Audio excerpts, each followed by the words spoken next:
so tall. I'm going to go off script for a second, which I know is going to scare the hell out of the ACS staff back in that corner.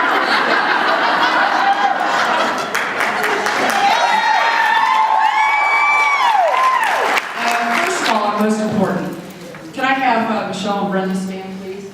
I want to thank them. Have they not been great?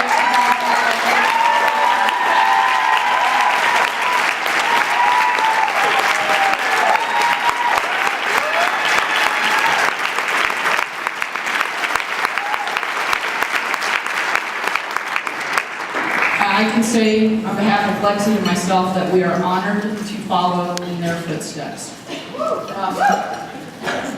We went to some training in Dallas about 6-7 weeks ago, so I got this little checklist of things I'm supposed to not do when I'm a hero code speaker.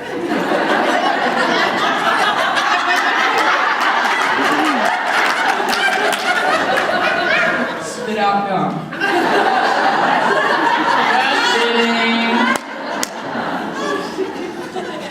Don't stay behind the podium. There's no Britney Spears headset, and I haven't mastered the art of talking with a microphone and a sheet. So, next time. They said really not to talk too much with your hands, so I will not do that. And turn my cell phone off. I better make sure. I've got a voice message once. Okay. So in all seriousness, I'm Michelle Skolnick, and this is my story.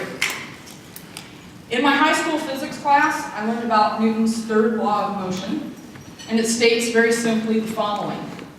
For every action, there is an equal and opposite reaction. On the last day of January 2001, I rolled over in my sleep and awakened to a stabbing pain. I grabbed my breast, because that's where the pain was, and I felt it. And it was not a discernible lump, but rather the whole right side of my breast was hard. For a variety of reasons, which were really, really stupid, I did not make an appointment to see my doctor for a couple of weeks.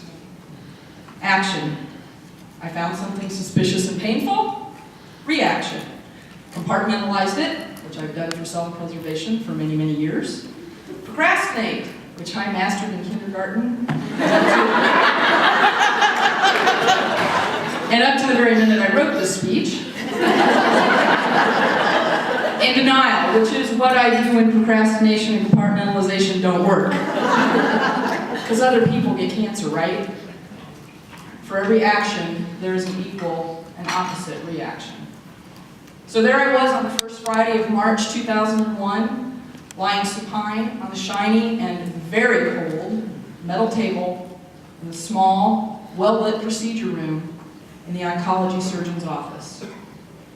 He excised a 2-centimeter mass from my breast.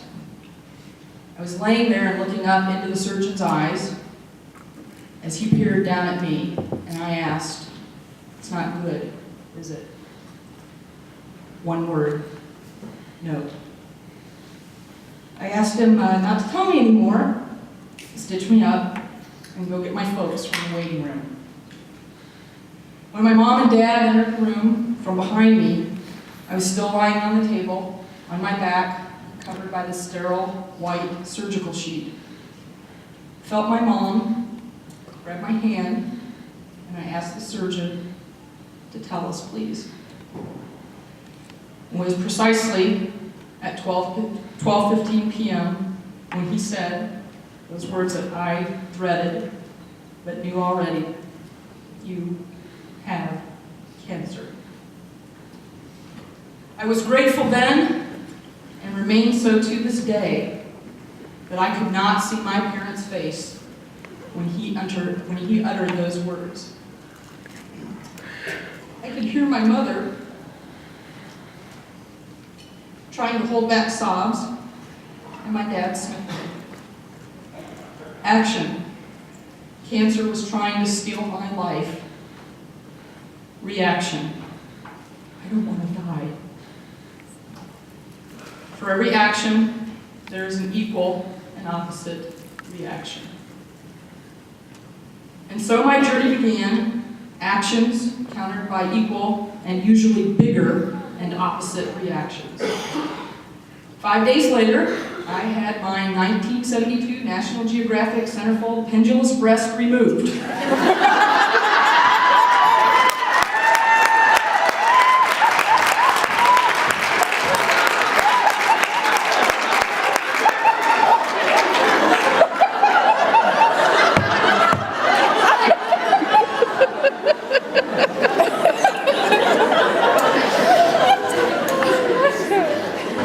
3 weeks after that, I had my port installed, and 2 days after that, I started chemo.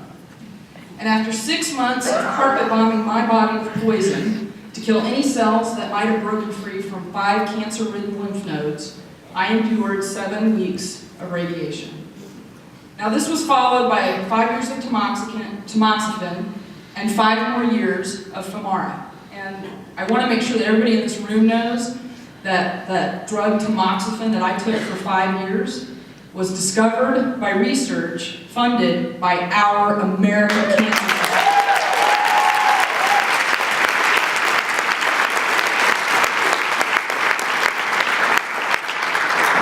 Action. Throw everything medical and scientific at this SOB and kill it.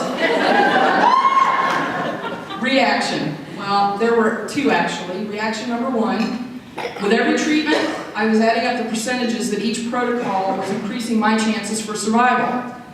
In the end, after everything was said and done, the numbers suggested that I had about an 82% chance of surviving to 5 years.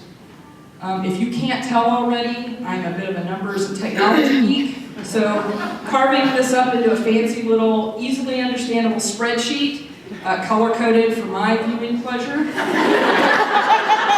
that helped me make sense of a world that was full of uncertainty and lacked any substantial predictability. Which leads me to reaction number 2.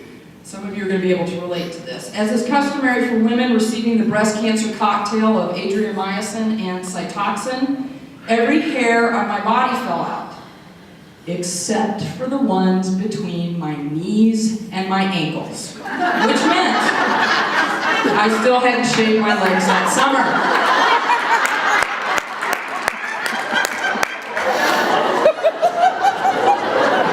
I also consider this to be proof positive that God has a very twisted sense of humor. For every action, there is an equal and opposite reaction.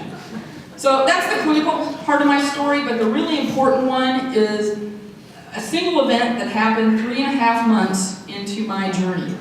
At my usual Friday chemo session, one of my most outstanding chemo nurses was unplugging me from the poison pump and invited me out to this neat little event they were calling Relay for Life. And that was the following night. Now, I had a prior commitment, but I promised that I would come out there between 9 o'clock and 10 o'clock. So the next night, I parked my car at the high school parking lot, and I made the very long walk down towards the track to this Relay for Life thing. Thought I'd give it a whirl.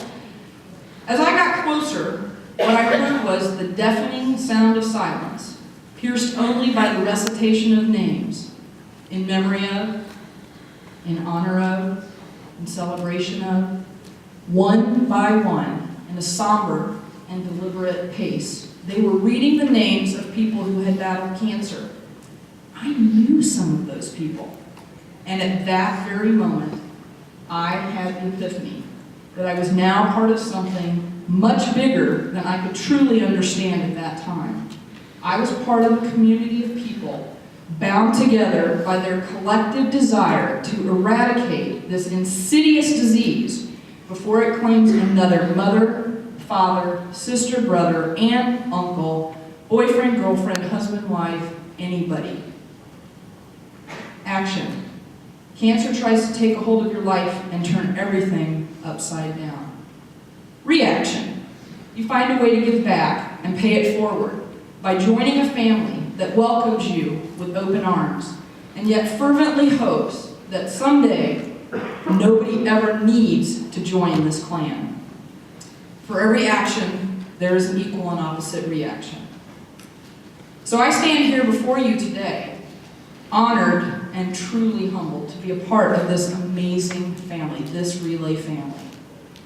I want to thank each one of you for everything that you do, from raising awareness to raising dollars for research, education, advocacy, and services, from cheering us on as we walk the survivor lap to walking the track by yourself in the wee hours of the night when your body is telling you that you should be home asleep in bed. Action. Cancer steals loved ones from us. And here's my call to reaction from you. Get out there and grow your relays. Hammer home our messages of stay well, get well, find cures, and fight back. And remind people that early detection saves lives. I think my old physics teacher, Mr. Shirk, would be proud that I remembered Newton's third law of motion some 30 years after he taught it to me. Even if he really never did forgive me for that prank I pulled that day in class with the ripple tank and the black light. Action. Cancer tried to kill me. Reaction. I got to find out what I was made of, and I kicked cancer's butt.